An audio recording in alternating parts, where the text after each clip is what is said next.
Hi everyone, my name is Daniela Costa and I'm the product lead at Cannoli.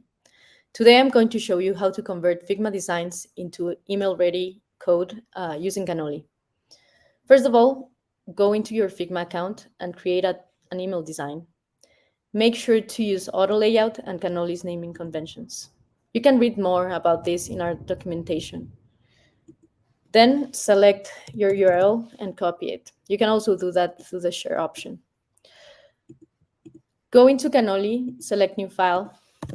You'll have to name it and paste your Figma URL.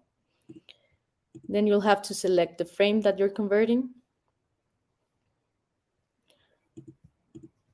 Perfect. This is the one. And select create file. Right now, Cannoli is mapping all the Figma layers into MJML code.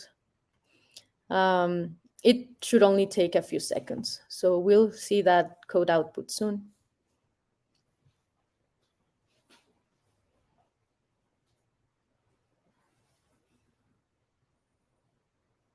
And here it is. Perfect.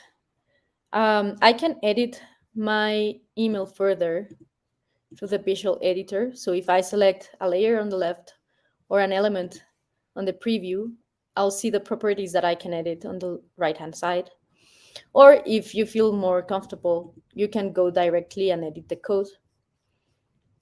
Once your email is ready, you'll be able to use the final product by clicking export. You can download your code, copy it to the clipboard, or directly export to your ESP. Right now we have Klaviyo and MailChimp integrations. Perfect. I hope this has been helpful for you and that you enjoy Cannoli. Please leave us some feedback. Thanks.